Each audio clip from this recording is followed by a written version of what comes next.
श्रुताय प्रतिबोधितां भगवता नारायणेन स्वयं व्यासेन ग्रथितां पुराणमुनिना मध्ये महाभारतम् अद्वैतामृतवर्षिणीं भगवतीम् अष्टादशाध्यायिनीम् अम्ब त्वामनुसन्दधामि भगवद्गीते भवद्वेषिणीम्। वसुदेवसुतं देवं कंसचाणूरमर्दनं देवकी परमानन्दं कृष्णं वन्दे जगद्गुरुं। स्थापकाय च धर्मस्य सर्वधर्मस्वरूपिणे अवतारवरिष्ठाय रामकृष्णाय ते नमः। जननीं शारदां देवीं रामकृष्णं जगद्गुरुं पादपद्मे तयो श्रुत्वा प्रणमामि मुहुर्मुहुः।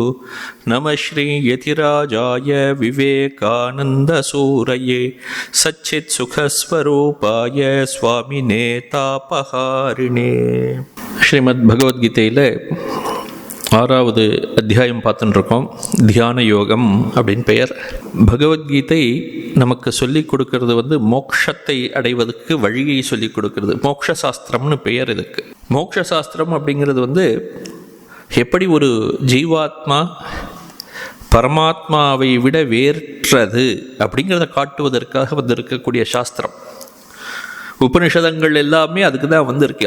எல்லா உபனிஷதங்களுடைய கருத்து என்ன அப்படின்னா, ஜீவாத்மா என்பது பரமாத்மாவை விட வேறற்றது அப்படிங்கிறத தெரிவிக்கிறதுக்காகத்தான் வந்திருக்கு. அதை ஒருவன் அறிந்து கொண்டு விட்டானே ஆனால் அவன் முக்தனாக ஆகிவிடுகிறான். அதை தெரிந்து கொள்வதற்கு பல வழிகள் இருக்கின்றன. சாதனங்கள் புரிய வேண்டும், சாதனைகள் செய்ய வேண்டும், மனதை நாம் தயார்படுத்தி கொள்ள வேண்டும், தியானம் பழக வேண்டும். இப்படி பலவிதமான படிகள் இருக்கின்றன. ஒரு ஒழுங்குமுறையான வாழ்க்கை வேண்டும், ஒழுக்கம் வேண்டும், புலனடக்கங்கள் வேண்டும், மனக்கட்டுப்பாடு வேண்டும். இப்படி பலவிதமான நியமங்கள் இருக்கின்றன. இந்த நியமங்கள் இவற்றை எல்லாம் சொல்லி ஒருவன் எப்படி தன்னை தயார்படுத்தி கொள்வது அப்படிங்கிறதுக்காக இந்த 6வது அத்தியாயம் வந்திருக்கு. அந்த இறைநிலையை அடைவதற்கு ஒருவன் என்னெல்லாம் செய்ய வேண்டும், எப்படியெல்லாம் தன்னுடைய வாழ்க்கையை அமைத்து கொள்ள வேண்டும், எப்படி முயற்சி செய்ய வேண்டும், அதையெல்லாம் சொல்வதற்காக வந்திருக்கக்கூடியது இந்த 6வது அத்தியாயம். நிறைய பார்த்துருக்கோம். இதுக்கு முன்னாடி தியானம் எப்படி பழக வேண்டும், அந்த உயர்ந்த மோட்சம் என்பது என்ன, மோட்சத்தை அடைந்து விட்டால் ஒருவனுக்கு அதை விட பெரிய ஆனந்தம் கிடையாதுங்கிறதெல்லாம் பார்த்துருக்கோம். அதை ஒருவன் அடைந்து விட்டானே ஆனால் தான் அடையக்கூடியது தன்னுடைய பிறவி பயனை அடைந்து விட்டான் என்பது அர்த்தம். அதை அடையாமல் போனானே ஆனால் அவனுடைய பிறவி இன்னும் இருக்கிறது, மீண்டும் ஏதோ இன்னொரு பிறவியில் அதை அடைய வேண்டும் என்பதும் இருக்கு. எம் லப்த்வாச்சா பரம் லாபம் மன்யத்தேனா அதிகம் ததா அப்படின்னு பார்த்தோம். அந்த ஒரு உயர்ந்த நிலையை ஒருவன் அடைந்து விட்டானே ஆனால் அதை விட ஒரு உயர்ந்தது என்பது எதுவுமே கிடையாது. அதெல்லாம் பார்த்தோம். அந்த நிலையை அடைவதற்கு யோகம் என்பது ரொம்ப ரொம்ப முக்கியம். தியான யோகம், இந்த இடத்துல யோகம்ங்கிறதுக்கு தியான யோகம்னு பெயர். 2வது அத்தியாயம், 3வது அத்தியாயம், 4 இதில் எல்லாம் யோகம்ங்கிற சப்தத்திற்கு கர்மயோகம் என்று பெயர். இந்த 6வது அத்தியாயத்தில் யோகம் என்பதற்கு தியான யோகம் என்று பெயர். அதனால தான் இந்த இடத்துல சொல்லியிருக்கு, தம் வித்யா துக்க செய்யோக வியோகம் யோக சங்கீதம் அப்படின்னு. அந்த துக்கத்திலிருந்து விடுபடுவதான நிலை இருக்கிறது. அந்த மோட்சம் என்ற நிலை, மோட்சத்தை எப்படி டிஃபைன் பண்ணுறோம் அப்படின்னாக்க 2 விதமாக டிஃபைன் பண்ணலாம். எங்கு ஆனந்தம் பரிபூர்ணமாக இருக்கிறதோ அது மோட்சம். நிரதிசயமான ஆனந்தம், உயர்ந்த ஆனந்தம் எங்கு இருக்கிறதோ அதுதான் மோட்சம் அப்படின்னு சொல்லக்கூடியது ஒரு டெஃபினேஷன். இன்னொரு விதமாக சொல்ல வேண்டும் என்றால், எதிர்மறையாக சொல்ல வேண்டும் என்றால், எங்கு துக்கம் என்பது இல்லையோ, ஒரு லவலேஷம் கூட ஒரு துக்கம் என்பது கிடையாது, கொஞ்சம் கூட இல்லாத ஒரு நிலை இருக்கிறதே, அதுதான் மோட்சம் அப்படின்னு சொல்லணும். அந்த நிலையை அடைவதற்கு சாதனம் எதுவோ அதுதான் யோகம். அது சொல்றாரு இங்க, தம் வித்யா துக்க சம்யோக வியோகம் யோக சங்கீதம் அப்படின்னு. துக்க சம்யோக வியோகம், துக்கத்திலிருந்து நாம் துக்கத்துடன் இணைவதை நீக்குவதாக எது இருக்கிறதோ அதற்கு பெயர் யோகம் என்று சொல்கிறார்கள். அப்படிப்பட்ட அந்த யோகத்தை நாம் திடமாக பழக வேண்டும் அப்படிங்கிறது சொல்ற. சார் நிச்சயேன யோக்தவ்யா அப்படிங்கிற, விடாமல் பழக வேண்டும். நிச்சயேன யோக்தவ்யா அப்படிங்கிறார். யோகா அனிர்விண்ண சேதசா நிச்சயேன அப்படின்னு சொல்லும்போது மிகவும் ஒரு மனதில் ஒரு ஐயம் இல்லாமல் பழக வேண்டும். நமக்கு இந்த சாஸ்திரங்கள் சொல்லிக் கொடுத்திருக்கின்றன, நமது குரு சொல்லியிருக்கிறார். இந்த வழியில் நாம் யோகத்தை பழகினால் நிச்சயமாக நாம் அந்த நிறைநிலையை அடைந்து விடுவோம் அப்படிங்கிற ஒரு திடமான ஒரு எண்ணம் இருக்கணும். அதில் துளி கூட ஒரு சந்தேகம் வரக்கூடாது. அதுதான் இந்த இடத்த சொல்லியிருக்கார், நிச்சயேன யுக்தவ்யா அப்படின்னு. அந்த நிச்சயம்னா அதுதான். நிச்சயமாக கிடைச்சிரும் தெரிஞ்சு போச்சு. ஆனால் என்னைக்கு கிடைக்கும், எப்போ கிடைக்கும் அப்படிங்கிறது மனதை அதிலே செலுத்தக்கூடாது. அதிலே செலுத்தாமல் நம்முடைய பயிற்சிகளிலேயே செலுத்த வேண்டும். அதுதான் இந்த இடத்துல சொல்லியிருக்கார், அனிர்விண்ண சேதசா அப்படின்னு. ஒரு கிடைக்குமா கிடைக்காதா, என்னைக்கு கிடைக்கும், எப்போது கிடைக்கும், இப்படிலாம் மனதை அதிலே செலுத்தாமல் செயலில் ஈடுபட வேண்டும், சாதனைகளில் ஈடுபட வேண்டும் அப்படின்னு சொல்லியிருக்கார். அதனால தான் இந்த இடத்துல சொல்லியிருக்கார் அனிர்விண்ண சேதசா அப்படின்னு. ஆக சநிச்சயேன யோக்தவ்யா யோகா அனிர்விண்ண சேதசா அப்படின்னு சொல்லியிருக்கார். இதுக்கு அப்போது அந்த யோகத்தை பழகுவதற்கு 2 வழிமுறைகளை சொல்லிட்டார்.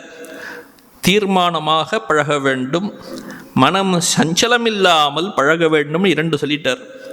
அது மட்டும் இல்லை, அதற்கு பிறகு இந்த 24வது ஸ்லோகத்திலேருந்து இன்னும் சிலவற்றை சொல்ல போகிறார். சங்கல்ப பிரபவான் காமான் ஸ்த்யக்த்வா சர்வான் அசேஷதः மனசைவேந்திரிய கிராமம் விநியம்ய சமந்ததः ஷனை ஷனைஹி உபரமேத் புத்தியா திருதி கிரகீதயா ஆத்மசம்ஸ்தம் மனः கிருத்வா ந கிஞ்சிதபி சிந்தையேத் அப்படின்னு சொல்கிறார். அந்த மனதை கொஞ்சம் கொஞ்சமாக மேலே எடுத்துட்டு போகணும். அந்த யோகம் என்ற நிலைக்கு ஒரேடியாக நேரடியாக போயிட முடியாது. நினைச்ச உடனே அந்த உயர்ந்த நிலையை அடைந்து விட முடியுமான்னா அது பெரிய பெரிய யோகிகளுக்கு வேண்டாமானால் முடியுமே தவிர சாதாரண மனிதர்கள் நாம் எல்லாம் மெதுவாக கொஞ்சம் கொஞ்சமாக அந்த நிலையை அடைவதற்கு முயற்சி செய்ய வேண்டும். அதுதான் சொல்கிறார் இங்கே, சங்கல்ப பிரபவான் காமான் ஸ்த்யக்த்வா சர்வான் அசேஷதா அப்படின்னு ஆரம்பிக்கிறார்.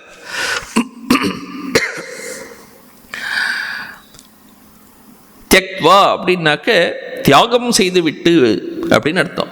எதை தியாகம் செய்து விட்டு ஆரம்பிக்கணும் அப்படின்னாக்க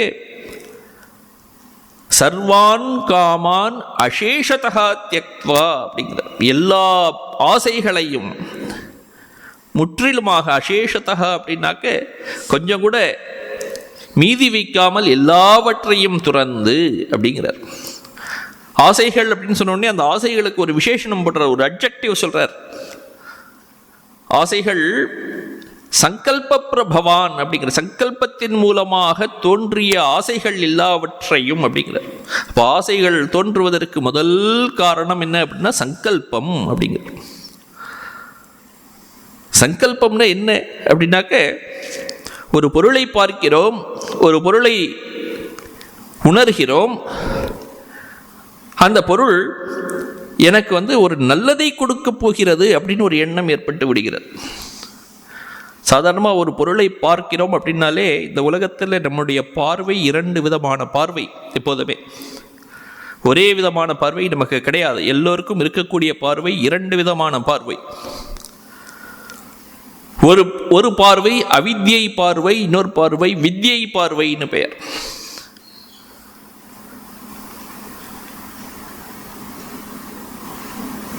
ஒரு உதாரணத்திற்கு வைத்துக் கொள்வோம். ஒரு கடைக்கு போகிறோம், ஒரு குழந்தையை கூட அழைத்து செல்கிறோம். அங்கே போன உடனே நிறைய இனிப்பு வகைகள் மிட்டாய்கள் இருக்கின்றன. அந்த மிட்டாயெல்லாம் பார்த்தாக்க, பிஸ்கெட்லாம் பார்த்தாக்க வெவ்வேறு உருவங்களிலே செய்து வைத்திருக்க. ஒன்று மரம் மாதிரி இருக்குது, ஒன்று நாற்காலி மாதிரி இருக்குது, ஒன்று செடி மாதிரி இருக்குது, ஒன்று கோவில் மாதிரி இருக்குது. இப்படி பலவிதமான உருவங்களில் மிட்டாய்கள் செய்து வைத்திருக்கிறார்கள். அந்த குழந்தை பார்க்கும் பொழுது அதற்கு அது அந்த மரமாகவோ பூனையாகவோ நாயாகவோ இப்படிதான் பலவிதமான பொருட்களாக தெரிகிறது. அந்த குழந்தையும் அதை எடுத்து அழகாக சாப்பிடுகிறது. இது நான் இன்றைக்கு ஒரு மரத்தை சாப்பிட்டேன் அப்படின்னு சொல்லி சாப்பிட்றது. அது அப்படி சாப்பிடுவதற்கு யாரும் தடை செய்ய போறதில்லை. ஆனால் நாம் கூட்டி சென்றிருக்கிறோம் அந்த குழந்தையை. நாம் எடுத்து சாப்பிடும்போது அங்கே டாக்டர் வர்றார், கையை பிடிச்சிடுறார். நீங்கள் மரத்தை சாப்பிடல, நீங்கள் சர்க்கரையை சாப்பிட்றீங்கிறார். சர்க்கரை வியாதி இருக்கிறது, சாப்பிடாதீர்கள் அப்படிங்கிறார். நம்ம சொல்ல முடியாது, நான் மரத்தை தானே சாப்பிட்றேன்னு சொல்ல முடியாது. ஏன் அப்படின்னா, அது மரம் என்று நாம் எண்ணினாலும் அது மரம் இல்லை, அது சர்க்கரை, சர்க்கரையில் செய்யப்பட்டிருக்கிறது. சர்க்கரைங்கிறது ஒரு பார்வை, மரம் என்பது ஒரு பார்வை. சர்க்கரையாக நாம் பார்த்தோமானால் அது உண்மையான பார்வை. அதை மரம் என்று பார்த்தோமேயானால் அது அவித்யை பார்வை. இதுதான் வித்யை பார்வை, அவித்யை பார்வை, இரண்டு விதமான பார்வை.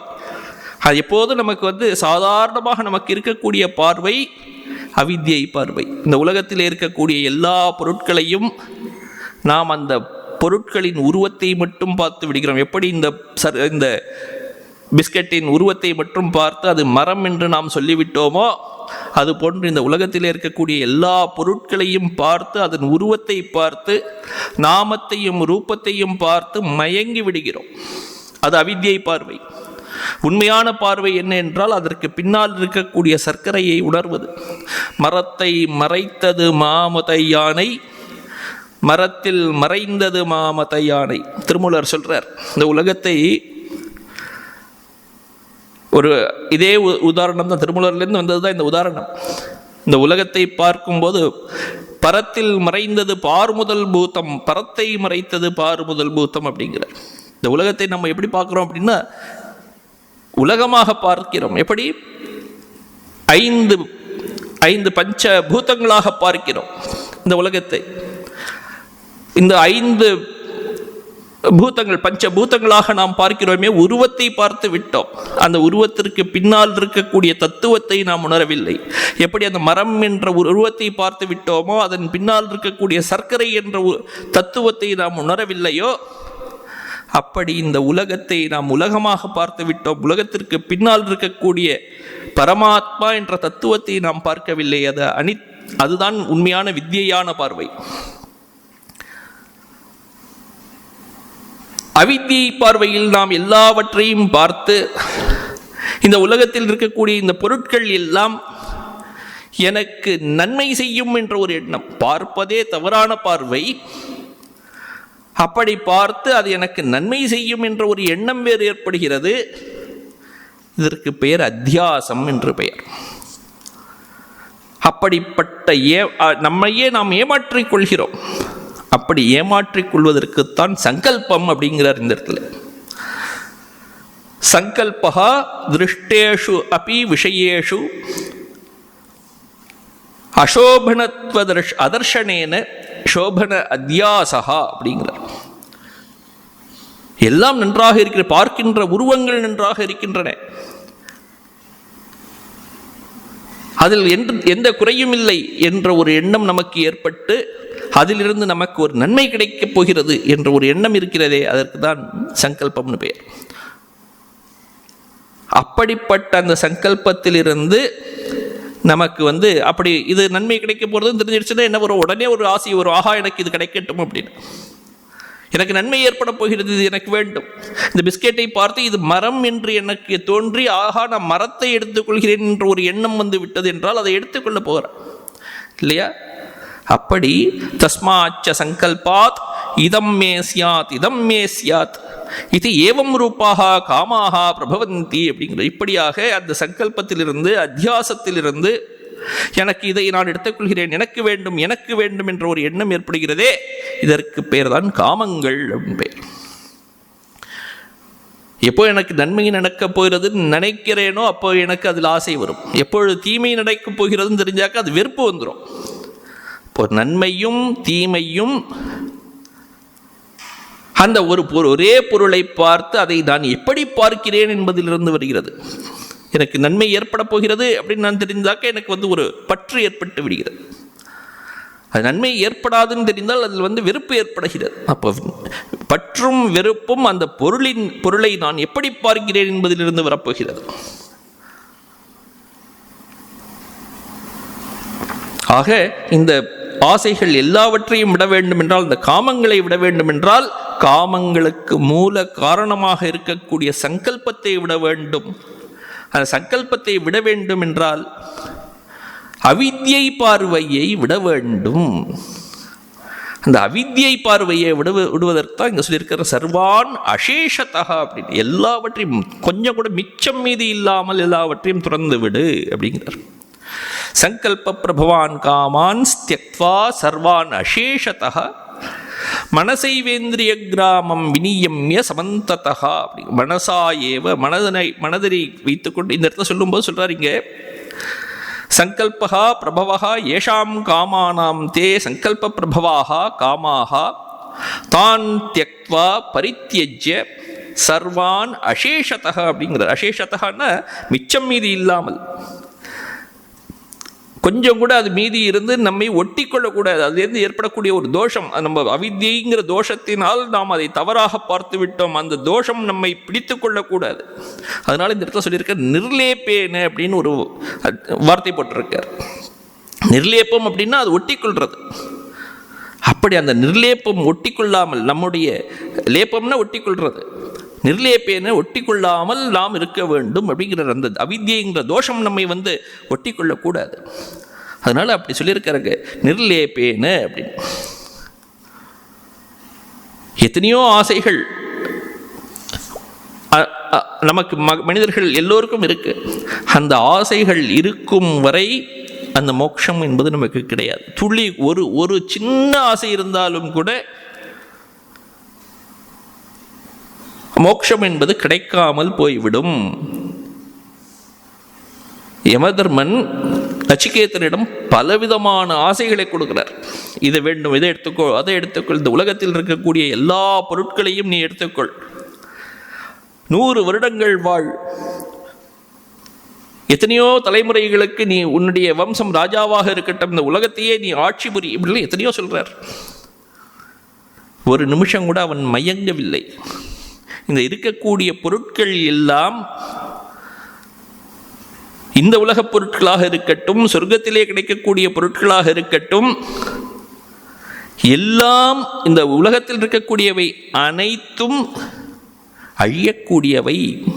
நாளை இருக்குமா இல்லையா என்பது தெரியாது. இந்த உலகத்தில் இருக்கக்கூடிய பொருட்கள் எல்லாம் ஏதோ ஒரு நாள் தயார் செய்யப்பட்டது. இந்த ஒரு கடிகாரம் இருக்கிறது, காலத்தை காட்டுகின்ற கடிகாரம், இதற்கே ஒரு காலம் உண்டு.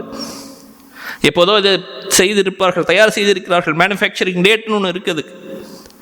எப்பொழுது இதை ஒரு தயார் செய்து விட்டார்களோ, இன்று முதல் இது இருக்கிறது அப்படின்னு வந்ததுன்னா இதற்கு முன்னால் இல்லை என்று அர்த்தம்.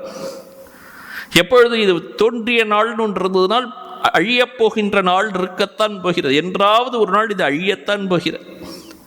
அப்போ ஒரு நாள் இது இந்த பொருள் இருக்குமா இல்லையா என்பதே சந்தேகமாக இருக்கிறது. இந்த உலகத்திலே இருக்கக்கூடிய எல்லா பொருட்களும் அப்படிப்பட்டவை, அழியக்கூடியவை. நாளைக்கு இருக்குமா இல்லையா, அடுத்த க்ஷணம் இருக்குமா இல்லையா தெரியாது. யாருக்கு தெரியும்? நச்சிகேதன் அதையே சொல்றாங்க. ஷோபாவா மர்த்தியஸ்ய தந்த கைத்தது அப்படிங்க. ஷோபாவா அப்படின்னா நாளைக்கு இந்த பொருள் இருக்குமா இல்லையா என்ற ஒரு சந்தேகம் இருக்கிறதே, அப்படிப்பட்ட பொருட்கள் இவை அப்படின்னு சொல்றான். யமன் எவ்வளவுதான் இந்த உலகத்தின் பொருட்களை அவனுக்கு கொடுத்தாலும் கூட ஒரே ஒரு வார்த்தையிலேயே சொல்லி முடித்து விடுகிறான், இவை எல்லாம் அனித்திய வஸ்துக்கள். அனித்திய வஸ்துக்களில் சுகம் என்பது இருக்க முடியாது. எவ்வளவுதான் பணம் கொடுத்தாலும் ஒருவனை திருப்திப்படுத்திட விட முடியுமா என்ன? ந வித்தேன தர்ப்பணியோ மனுஷியா சொல்றான். வித்தத்தை கொடுத்து, செல்வத்தை கொடுத்து ஒரு மனிதனை திருப்திப்படுத்தி விடலாம் என்று நீ நினைத்தாயே, ஆனால் உன்னுடைய எண்ணம் தவறு அப்படிங்கிறான் யமன்ட்ட. நவித்தேன தர்ப்பணியோ மனுஷ்யா அப்படின்னு இப்படியாக சொல்லி அந்த தன்னுடைய மனதிலே துளி கூட இந்த பொருட்களில் ஒரு ஆசை இல்லை என்பதை நிரூபிக்கிறான். அப்படி நிரூபித்த பிறகுதான் அவனுக்கு அந்த மோட்சம் என்பது மோட்ச சாஸ்திரமான உபனிஷதமே வர்றது. மோட்ச சாஸ்திரமான உபதேசத்தை பெறுவதற்கு ஒருவனுக்கு இந்த தகுதி வேண்டும் என்பதை காட்டுவதற்காக இந்த ஒரு கதை அது இருக்கு. நச்சிகேதனை போன்று ஆசையற்றவனாக, உலகப் பொருட்களில் ஆசையற்றவனாக இருக்க வேண்டும் அப்படின்னு காட்டுவதற்காக இந்த ஒரு கதை. அப்படி நம்மை தயார் செய்து கொண்டாமேயானால் மோட்சம் என்பது கரதலாமலக்கம் போன்றிருக்க, கையில் உள்ளகை நெல்லிக்கனி போன்று நமக்கு இருக்கும் அப்படின்னு சொல்லப்பட்டிருக்கு. ஆக அதனால தான் இந்த இடத்துல சொல்லியிருக்கு, சர்வான் காமான் தியக்த்வா அசேஷதா தியக்த்வா அப்படின்னு சொல்லி அதை மனதை அடக்க வேண்டும், கட்டுப்படுத்த வேண்டும். மனதை கட்டுப்படுத்துறதுன்னா என்ன அப்படின்னா, மனம்ங்கிறது எல்லா இடங்களிலும் ஓடுகிறது, தனியாகவும் ஓடுகிறது, நம்மளுடைய இந்திரியங்கள் வழியாகவும் புலன்கள் வழியாகவும் ஓடுகின்றது, எல்லா இடங்களுக்கும் செல்கிறது. மனதை குதிரையுடன் ஒப்பிடுகிறது இதே கட்டோபனிஷதம். குதிரை ஒரு வண்டியை, தேரை இழுத்து செல்கிறது இல்லையா? 5 குதிரைகள் கட்டப்பட்ட ஒரு தேர் இந்த உடல், நமது உடல். 5 குதிரைகளான நமது 5 புலன்கள் நமது உடலை இழுத்து செல்கின்றன. அந்த குதிரைகள் 5ம் குதிரையை ஓட்டுபவனின் பிடியில் இருந்தால் அந்த தேரிலே பயணம் செய்பவன் நற்கதி அடைவான். அந்த 5 குதிரைகளும் திசைக்கு ஒன்றாக சென்றால் அந்த தேரில் பயணம் செய்யும் அந்த ஜீவாத்மா அழிவையே சம்பாதிப்பான் இல்லையா? அப்போ அந்த 5 குதிரைகளையும் தன்னுடைய வசத்தில் வைத்திருக்க வேண்டும். அப்போ யார் அந்த 5 குதிரைகளையும் அடக்கி வைப்பது அப்படின்னா புத்தி அப்படின்னு சொல்லியிருக்கு. அந்த புத்தி இருந்து கொண்டு 5 புலன்களையும் தன்னுடைய கட்டுப்பாட்டில் வைத்திருக்க வேண்டும். ஒரேடியாக நிறுத்த வேண்டும் என்பதல்ல, எங்கு செலுத்த வேண்டுமோ அங்கு செலுத்த வேண்டும். எந்த பாதையை எடுத்துக்கொண்டு செலுத்த வேண்டுமோ அந்த 5 புலன்களும் அந்த பாதையில் செல்வதற்கு தயாராக இருக்க வேண்டும், மற்ற பாதைகளில் போகக்கூடாது. அப்படிப்பட்ட ஒரு மனம் இருக்க வேண்டும். அப்படி புலன்கள் அப்படி அடங்கி நடக்க வேண்டும். அதுதான் இந்த இடத்துல சொல்லியிருக்க, மனசைவேந்திரிய கிராமம் வினியம்ய அப்படிங்கிறார். மனசா ஏவ இந்திரிய கிராமம் வினியம்ய. இந்திரிய கிராமம்னா புலன்கள் அனைத்தையும், சக்ஷுராதி கரண சமூகம் அப்படிங்கிறார். இந்த கண், காது முதலிய புலன்கள் இருக்கின்றனவே, இந்த புலன்கள் 5ஐயும் அப்படின்னு சொல்றார். மனசா அப்படின்னு சொல்லியிருக்கார். மனசினால் கட்டுப்படுத்தி, மனம்னா எப்படிப்பட்ட மனம்? விவேக யுக்தேன மனசா அப்படிங்கிற, விவேகமுடைய மனதினால். சாதாரண மனதினாலே இந்த 5 புலன்களையும் அடக்க முடியாது.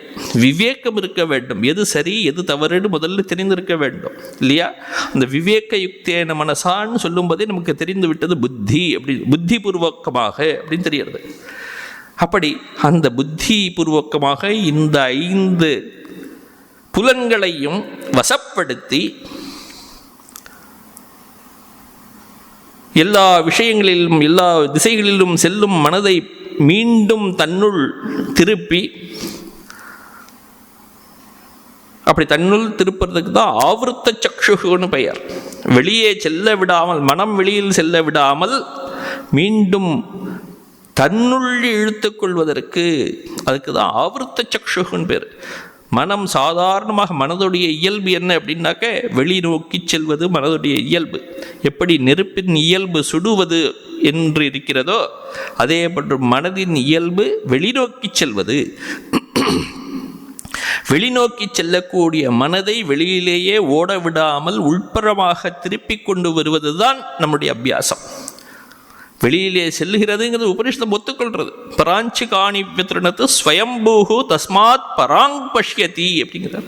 அந்தராத்மன் உள்ளே இருக்கக்கூடிய ஆத்மாவை பற்றி பார்ப்பதே இல்லை. இந்த 5 புலன்களும் வெளியேயே சென்று கொண்டிருக்கின்றன. ஏனென்றால் அந்த இறைவனுடைய படைப்பே அப்படியாக இருக்கிறது அப்படிங்கிறார்.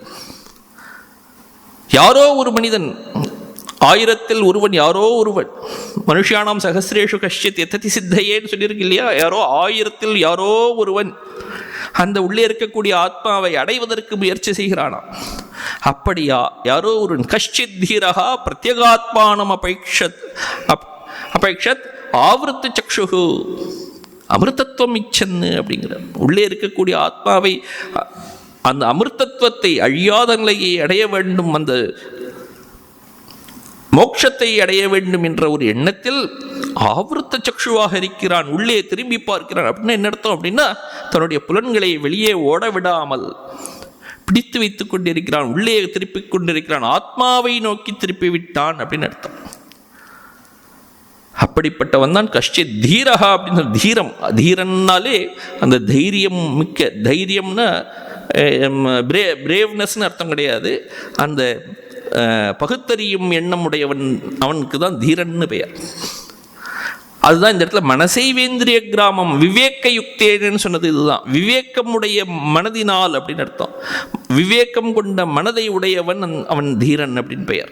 அப்படிப்பட்ட தீரனாக இருந்து கொண்டு இந்திரியங்களை தன்னுடைய கட்டுக்குள், வசத்திற்குள் கொண்டு வந்து ஷனை ஷனைஹி உபரமேத் அப்படின்னு அடுத்த ஸ்லோகத்தில் வந்து சொல்றார். ஷனை ஷனைஹி உபரமேத் புத்தியா திருதி கிரகீதையா. இங்கேயும் திருத்தி கிரகீதையான்னு வந்திருக்கு பாருங்க. திருத்தி அப்படின்னா அந்த மனம் அலைபாயின்ற மனதை பிடித்து கொண்டு கட்டுக்குள் வைத்து கொண்டு, அது எதனால் அதை கட்டுக்குள் வைத்துக் கொள்ள வேண்டும் அப்படின்னா புத்தியா அப்படின்னு போட்டிருக்கார். அப்படி அந்த புத்தி, விவேக புத்தியினால் அந்த மனதை வசத்தில் வைத்து கொண்டு ஷனை ஷனைஹி உபரமேத் அப்படின்னு சொல்றார். மெதுவாக, வேகமாக போகக்கூடாது. இது வந்து வேகமாக போகக்கூடிய இது கிடையாது. ஆன்மீகம் அப்படிங்கிறது வேகமாக ஓடி போய் ஒரு கிராஷ் கோர்ஸ் மாதிரி வேகமாக முன்னேறிடலாம் அப்படின்னு நினச்சிக்க முடியாது, முடியவே முடியாது. அது எத்தனை பிறப்பு வேண்டுமானாலும் எடுத்துக்கொள்ளும், ஒரே நிமிஷத்துலையும் வரலாம், எத்தனை பிறப்புகள் வேண்டுமானாலும் வரலாம். அதனால எல்லாவற்றுக்கும் தயாராக இருக்க வேண்டும். நம்மை நாம் தயார் செய்து கொள்வது தான் நம்முடைய வேலை. அது எப்பொழுது வருமோ அப்பொழுது வரும். அது ஷனை ஷனைஹி உபரமேத் அப்படின்னு சொன்ன உடனே, ஷனை ஷனைஹிங்கிறதுக்கு வந்து ஆச்சாரியர் எழுதுறார் ந சகசா அப்படின்னு. சகசான உடனேன்னு அர்த்தம், ந சகசான உடனேன்னு இல்லை, மெதுவாக உபரமேத் திரும்பி உன்னுடைய உள்புறமாக திரும்பு, வெளிப்புறங்களில் செல்லும் மனதை உட்புறமாக திருப்பிக்கொள், வெளிப்புறத்தில் மனதை செலுத்தாதே அப்படிங்கிறார். சகசா விஷயேபியா சகாஷாத் உபரமே மனசோ ந சுவாஸ்தியம் சம்பவதி இதி அபிப்ரேத்திய ஆக ந சகசா இதி அப்படிங்கிறார். வேகமாக வெளிப்பொருட்களிலிருந்து மனசை வேகமாக உள்ளே திருப்புறது அப்படின்னு செய்தாக்க மனம் என்பது முரண்டு பிடிக்கும். அது தன்னுடைய நேச்சர் உடனே மாற்ற முடியாது, அதனுடைய இயல்பு அது. அதனால அதை பழக்கப்படுத்தணும், பக்குவப்படுத்தணும். ஒரு குழந்தை இருக்கிறது அப்படின்னா குழந்தைக்கு நம்ம எப்படி சொல்லிக் கொடுக்குறோம்? ஒரு சின்ன செயலை செய்வதற்கு கூட ஒரு 10 முறை சொல்லிக் கொடுத்தாலும் அது புரியாவிட்டால் மீண்டும் ஒரு முறையும் சொல்லிக் கொடுப்பதற்கு நாம் தயாராக இருக்கோம் இல்லையா? மனசும் அப்படிதான், மெதுவாக தான் சொல்லிக் கொடுக்கணும். அப்படி சொல்லாமல் இருந்தால் அது முரண்டு பிடிக்கும். அதனால மெதுவாக செய்ய வேண்டும். ந சகசா அப்படின்னு சொல்லியிருக்காரு. ஒவ்வொரு இந்த ஆன்மீகத்தை பொறுத்த வரையிலும் ஒவ்வொரு நிலையாக நம்ம முன்னேறணும். அப்படி முன்னேறுவதற்கு பலவிதமான படிகள் இருக்கின்றன, நமக்கு தெரிஞ்சுக்கணும். முதல்ல தியானத்தில் அமரணும்னு வச்சுக்கோமே, தியானத்தில் உட்கார்ந்த உடனே நம்முடைய மனம் ஏதோ நிர்விகல்ப சமாதியில் போய் முடிஞ்சிடணும்னு நினைக்கிறோம். அப்படி முடியாது. முதல்ல உட்காருவதற்கு பழகணும். நம்ம காலை மடக்கி கொண்டு இப்படி ஆசனத்திலே, பத்மாசனத்திலோ சுகாசனத்திலோ உட்காருவதற்கு கூட நமக்கு முடியல இல்லையா? அதை முதல்ல இந்த ஃபிசிக்கல் லெவலில் நம்ம வந்து ஜெயிக்கணும். நேராக உட்காருவதற்கு தெரிந்து கொள்ள வேண்டும். அதன் பிறகு மனதை ஒரு 1000 இடத்துல போயிட்டு இருக்கிறத வந்து 100ஆக குறைக்க பார்க்கணும். இப்படி ஒவ்வொரு நிலையாக ஜெயித்து கொண்டே வர வேண்டும். இதுதான் பூமியின் பெயர். இந்த ஒரு கிரமேண அப்படின்னு சொல்ற பூமிகா ஜெயக்கிரமேண ஷனை ஷனைகி உபரமேத் அப்படின்னு ஒவ்வொரு நிலையாக ஜெயிச்சுன்னு வரணுமே தவிர ஒரே நேரத்திலே எல்லாவற்றையும் ஜெயித்து விடுவேன் அப்படின்னு சொல்லவே முடியாது. எப்படி நம்ம ஜெயிக்க முடியும்? எதன் மூலமாக இப்படி உள்ளே வர முடியும் அப்படின்னா புத்தியா அப்படின்னு சொல்லியிருக்கார். அந்த மனதை அடக்கி உள்ளே கொண்டு வருவதற்கு ஒரு கருவி இருக்கு. அது என்ன அப்படின்னா புத்தி. தைரியயுக்தா புத்தி திருதி கிரகீதையான்னு அதனால தான் சொல்லியிருக்காங்க.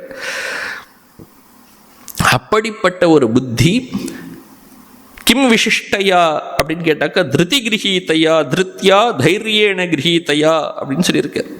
அப்படிப்பட்ட ஒரு புத்தியினால கொஞ்சம் கொஞ்சமாக உள்ளே வர வேண்டும் அப்படின்னு சொல்லியிருக்கார். அதில் வேகமாக வர வேண்டும் அப்படிங்கிற ஒரு எண்ணமே இருக்கக்கூடாது. நமக்கு நிச்சயமாக நமக்கு ஒரு யோகம் என்பது வரப்போகிறது, ஒரு மோட்சம் என்பது கிடைக்கப் போகிறது அப்படிங்கிற ஒரு எண்ணத்திலே திடமாக இருந்து கொண்டு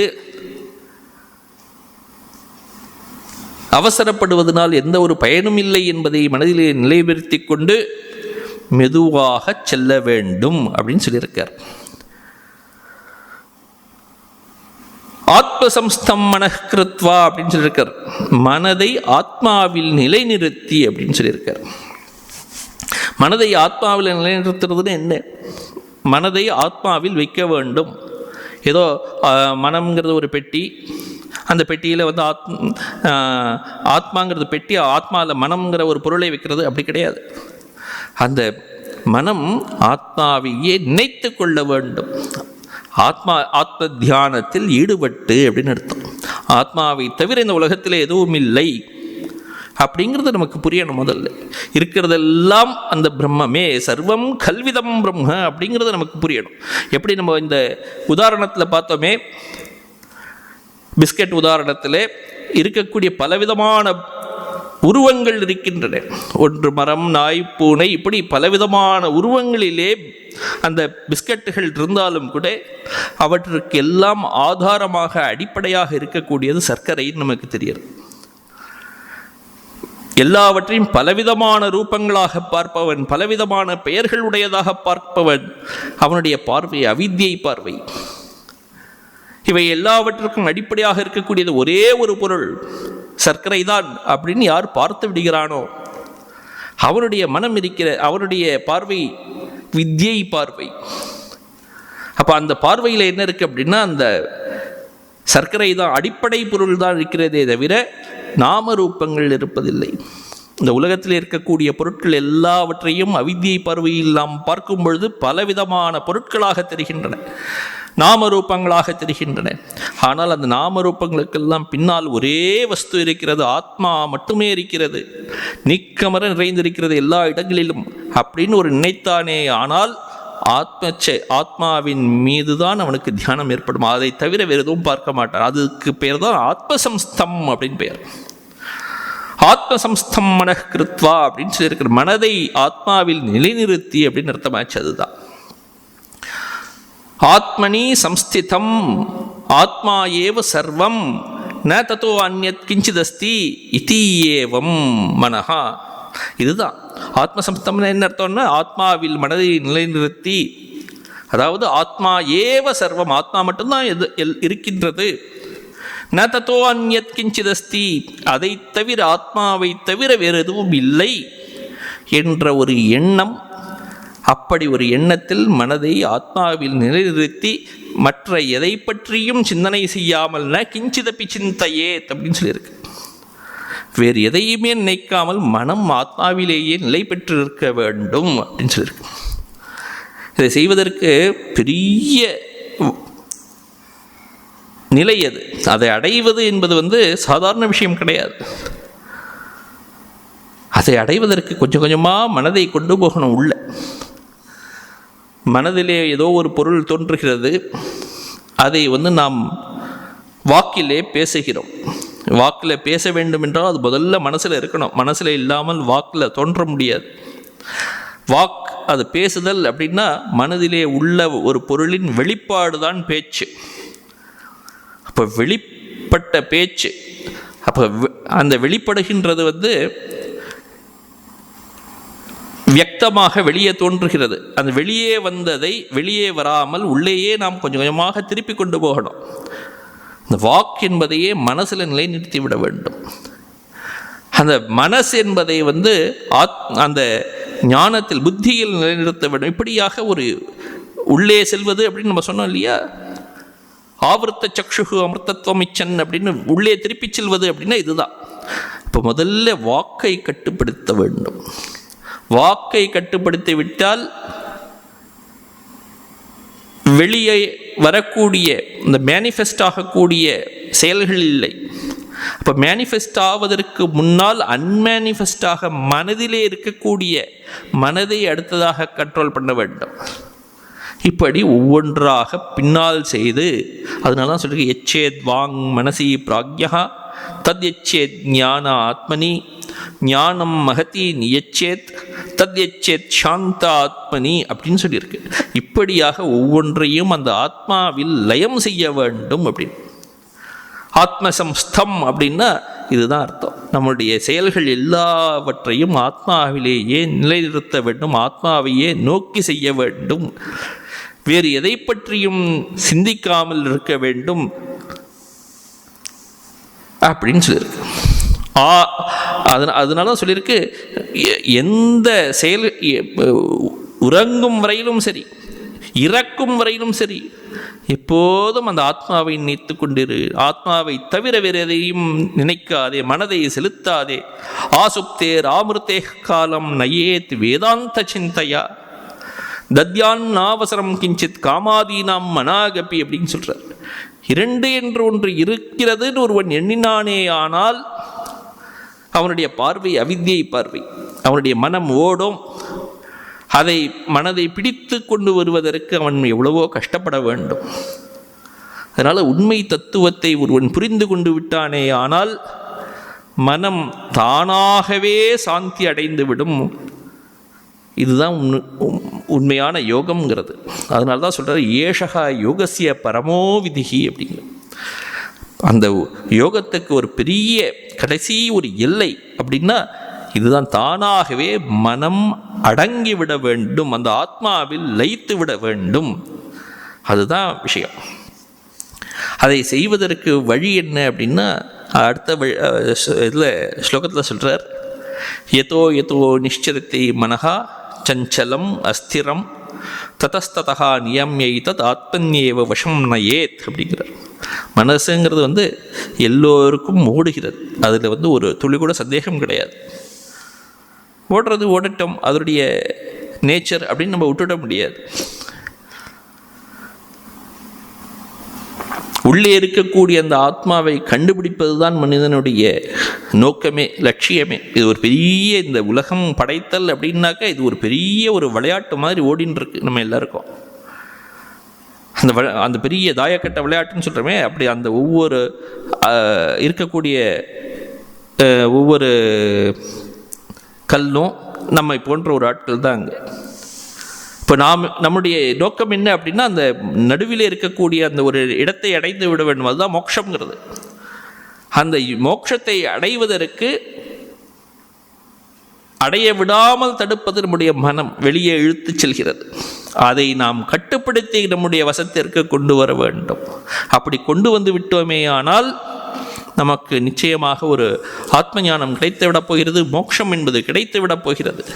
அப்படி மோட்சம் கிடைக்காமல் தடுப்பதற்காக இருக்கிறது இந்த மனம். அந்த மனதை நம்முடைய வசத்திலே கொண்டு வர வேண்டும்ங்கிறது தான் நம்மளுடைய நோக்கமே.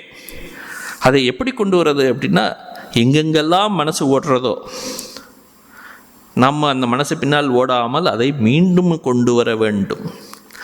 திரும்பி திரும்பி கொண்டு வர வேண்டும். மீண்டும் மீண்டும் கட்டுப்படுத்தி அதை ஆத்மாவின் மீது திருப்ப வேண்டும். அதுதான் இங்கே சொல்லியிருக்கு. யதோ யதோ நிಶ್ಚரதி மனஹா சஞ்சலம் அஸ்திரம். மனத்துக்கு 2 விசேஷனம் போட்டிருக்கார், அட்ஜெக்டிவ். மனம் என்பதற்கு 2 அட்ஜெக்டிவ் போட்டிருக்கார். சஞ்சலம் மனஹா அப்படின்னு. சஞ்சலமாக, எப்போ சஞ்சலம்னா ஆடிக்கொண்டே இருக்கக்கூடியது மனம். ஒரு நிமிஷம் இங்கே இருக்கும், ஒரு பொருளை பற்றி நினைக்கும், இன்னொரு நிமிஷம் வேற ஒரு பொருளை பற்றி நினைக்கும், இன்னொரு நிமிஷம் வேற எங்கேயோ இருக்கும். இப்படி மனம் ஓடிக்கொண்டே அஸ்திரம், ஸ்திரம்னா திடம்னு அர்த்தம். திடமாக இருக்கக்கூடியது மனம் அப்படின்னு சொல்ல முடியாது. மனம் எப்போதும் திடமில்லாமல், ஒரு நிலையில்லாமல் சுற்றி கொண்டே இருக்கிறது. இப்போ நிலையில்லாமல் திடமில்லாமல் சுற்றி கொண்டு எங்கெங்கெல்லாம் மனம் சென்று கொண்டிருக்கிறதோ அங்கிருந்து மனதை கட்டுப்படுத்தி தன்னுடைய வசத்தில் எடுத்துட்டு வந்து ஆத்மாவில் எது சஞ்சலமற்றதாக இருக்கிறதோ, திடமாக இருக்கிறதோ அந்த ஆத்மாவில் நிலை பெறச் செய் அப்படிங்கிறார் இந்த இடத்துல. இதுதான் வழி, வேறு வழியே கிடையாது. இதை செய்வது நம் பழக்கத்தில் தான் முடியுமே தவிர இதற்கு ஒரு குறுக்கு வழி என்பது கிடையாது. மனசா சப்தாதி நிமித்த அனுரோதேன ராகத்வேஷவசாத் அத்யந்த சஞ்சலஸ்ய அஸ்திரஸ்ய தத்ர தத்ர ஸ்வபாவேன பிரவருத்தஸ்ய குதோ நைஷ்சல்யம் ச இதி தத்ராக இந்த இடத்துல சொல்கிறார். இந்த சப்தம், இந்த ராகத்வேஷங்கள்லாம் இருக்கு. ஒரு மனிதனுக்கு பற்றும் விருப்பும் இருக்கின்றன. அந்த வெறுப்புகளால் மனம் என்பது சஞ்சலமாக இருக்கிறது. ஆமாம், ஒரு பொருளை பார்த்தால் இந்த பொருள் எனக்கு பிடித்திருக்கிறது அப்படின்னா மனம் அது கிட்ட ஓடுகிறது, சஞ்சலமாயிடுறது. இறைவனை நினைக்க வேண்டும் என்ற ஒரு மனம் இருக்கிறதுன்னு வச்சுப்போம். அந்த இடத்துல இறைவனை நினைக்க மாட்டேங்கிறது, திடமாக இல்லை மனம். இதை விட்டு விட்டு இங்கேயோ ஓடுகிறது. இதை பற்றி நினை என்று நான் சொன்னால் அதை பற்றி நினைப்பதில்லை மனம். அப்படிப்பட்ட ஒரு மனம் ஸ்வபாவேன பிரவருத்தசிய அப்படின்னு போடுறார். அந்த மனத்துடைய ஸ்வபாவம் என்ன? எல்லா இடத்துக்கும் அசைவது தான். ஒரு பெரிய ஒரு ஆலமரம் இருக்குன்னு வச்சுப்போம், அரச மரம், ஆலமரம். அதோடைய இலைகள்லாம் பார்த்தா எப்போதும் அப்படி சில ஆடிண்டே இருக்கும். மனதோட நிலைமையும் அதுதான். மனதோட நிலை எப்போ பார்த்தாலும் ஆடிக்கொண்டே இருப்பது தான் அதோட ஸ்வபாவம், அதோட இயல்பு, இயற்கை.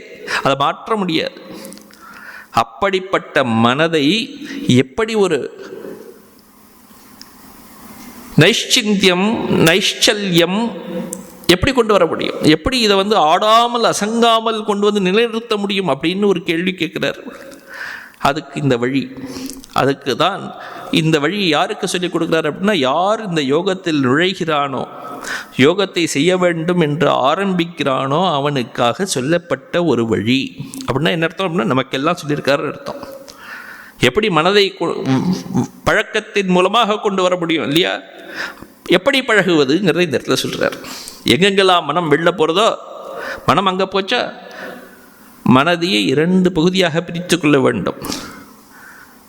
ஒரு மனதை சாதாரண மனம்னு சொல்லணும், இன்னொரு மனதை காவல் மனம் அப்படின்னு சொல்லணும். மனிதர்களே 2 விதமான மனிதர்கள். சாதாரண மனிதர்கள், போலீஸ் இருக்கார், காவல்காரர் இருக்கார். சாதாரண மனிதன் ஏதாவது ஒரு தவறு செய்தால் போலீஸ்காரர் அங்கிருந்து அவனை திருத்தி திரும்பவும் கொண்டு வரார் இல்லையா? அதுபோல மனதை 2 பகுதிகளாக நாம் பிரித்து கொள்ள வேண்டும். ஒரு மனம் எங்கேயோ ஓடுகிறது, இந்த காவல்கார மனம் இருந்து அந்த மனதை இழுத்து கொண்டு வர வேண்டும். அந்த காவல்கார மனத்துக்கு தான் புத்தி என்று பெயர். அந்த புத்தி இருந்து கொண்டு அந்த மனதை இழுத்து கொண்டு வர வேண்டும். அதுதான் இந்த இடத்துல சொல்கிறார். யதோ நிஷ்சரதி மனஹா சஞ்சலம் அஸ்திரம். சஞ்சலமாகவும் திடமில்லாமலும் மனம் எங்கெங்கெல்லாம் ஓடுகிறதோ அங்கெல்லாம் சென்று ததஸ்ததஹ நியம்ய ஏதத் ஆத்மனீயேவ வசம் நயேத். அங்கெல்லாம் சென்று மீண்டும் அதை பிடித்து இழுத்து கொண்டு ஆத்மாவிலேயே லயம் செய் அப்படிங்கிறார். யோக பிராரம்பா அப்படின்னு சொல்றாரு. இந்த இதில் எதோ அப்படின்னு தத்திரன்னு ஆரம்பிச்சது. யார் இந்த யோகத்தை செய்ய விரும்புகிறானோ அவனுக்காக இந்த ஸ்லோகம் சொல்லப்பட்டது அப்படின்னு ஆரம்பிக்கிறார்.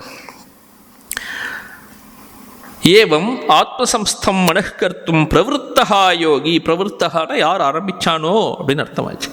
அந்த ஆத்மாவிலேயே மனதை வைப்பதற்கு ஆரம்பித்த யோகி இருக்கிறானே, இப்படியாக ஆரம்பிக்கிறான். இப்படியாக எப்படி அப்படின்னாக்க, அது போன தடவை சொன்னா இல்லையா, அந்த மனதினால் மனதின் மூலமாக அதை கிரகணம் பண்ணி அப்படின்னு சொன்னோம் இல்லையா, புத்தியா திருதி கிரகீதையா அப்படின்னு. அந்த திருதி கிரகீதையான்னு சொன்னது இந்த இடத்துல சொல்கிறார். அந்த விவேகயுக்த புத்தியினால் மனதை இழுத்து கொண்டு ஆத்மாவில் வைப்பதற்கு முயற்சி செய்ய ஆரம்பிப்பவனுக்காக சொல்லப்பட்ட இந்த ஸ்லோகம்னு சொல்கிறார். யதோ நிஷ்சரதி அப்படின்னு. எங்கெங்கெல்லாம் எந்தெந்த காரணத்தினால் மனம் ஓடுகிறதோ, தியானத்தில் உட்கார்ந்த உடனே எங்கே ஒரு பாட்டு வரும், மனம் அங்கே போயிடும்.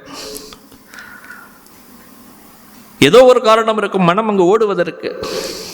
அந்த மனதுடைய தோஷம் அது, ஸ்வபாவ தோஷாத்துன்னு அதனால தான் இங்கே போட்டிருக்கிற எதோ எதா யஸ்மாத் யஸ்மாத் நிமித்தாத், எந்தெந்த காரணத்தினால், என்னென்ன காரணம் இருக்க முடியும், சப்தாதேகே அப்படின்னு போட்டார். சப்தங்கள், எந்த ஒரு சில சப்தங்கள் கேட்ட உடனே மனம் ஓடிப்படுறது. ஏதோ வீட்டில் ஏதோ ஒரு இனிப்பு செய்கிறார்கள்னு வச்சுப்போம், அதை நம்ம நுகர்ந்து பார்த்த உடனே ஆஹா அப்படின்னு மனம் அங்கே ஓடி போகிறது இல்லையா? இப்படியாக பலவிதமாக நம்மளுடைய 5 புலன்களும் நம்முடைய மனதை இழுத்து சென்று விடுகின்றன. அதற்கு காரணம் ஸ்வபாவ தோஷம், மனதுடைய தோஷம் இருக்கிறது. மனசோட தோஷம் என்ன அப்படின்னா வெளியே ஓடுவது தான் மனசோட தோஷம். மனஹா சஞ்சலம் அத்தியர்த்தம் சலம். சஞ்சலம்னா ரொம்ப பயங்கரமான சஞ்சலம், ஆடிக்கொண்டே இருக்கக்கூடியது. அதேவ அஸ்திரம், அப்படி ஆடிக்கொண்டே இருக்கிறதுனால தான் திடமில்லாமல் இருக்கிறது.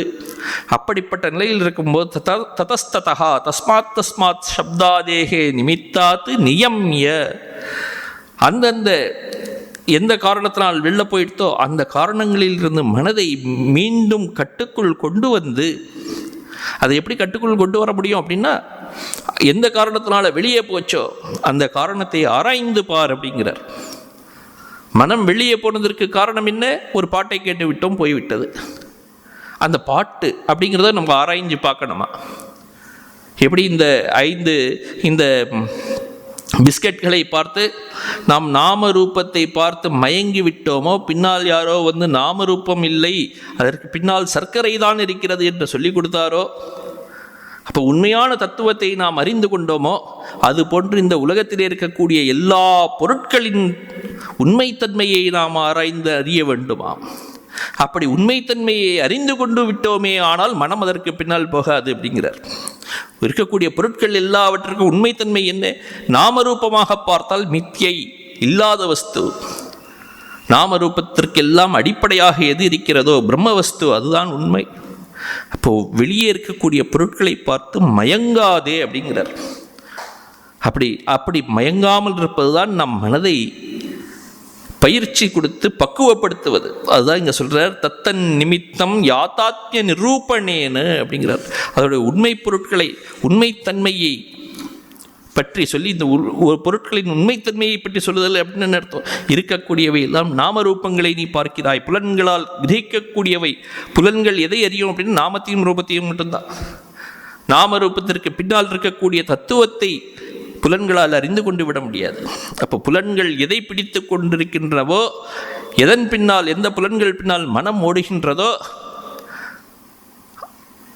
அந்த பொருட்கள் எல்லாம் உண்மையற்றவை, மாயையானவை அப்படிங்கிற ஒரு பொருளை அவருக்கு புரிய வைக்க வேண்டும். அப்படி புரிந்து விட்டதே ஆனால் அதன் பின்னால் மனம் ஓடாது. அதுக்கப்புறம் இன்னொன்று சொல்கிறார், வைராகிய பாவனையாச்ச அப்படிங்கிறார். அதனுடைய உண்மை நிலை தெரிந்து விட்டது என்றால் வைராகியம் தானே ஏற்பட்டு விடும். அப்படி ஒரு வைராகிய பாவனையை ஏற்படுத்தி கொண்டு மனதை மீண்டும் ஆத்மாவிலேயே நிலைநிறுத்த வேண்டும். ஆத்மனியேவ வசம் நயேத் ஆத்மவஷ்யதாம் ஆபாதையேத் அப்படின்னு சொல்கிறார். ஏவம் யோக அபியாசபலாத் யோகினஹா ஆத்மனியேவ பிரசாம்யதி மனஹா. இப்படியாக அபியாசம் செய்ய செய்ய, யோகத்தை மீண்டும் மீண்டும் மீண்டும் பயிற்சி செய்ய செய்ய ஒரு யோகியின் மனம் ஆத்மாவிலேயே அமைதியாக நிலை பெற்று விடுகிறது அப்படின்னு சொல்கிறார்.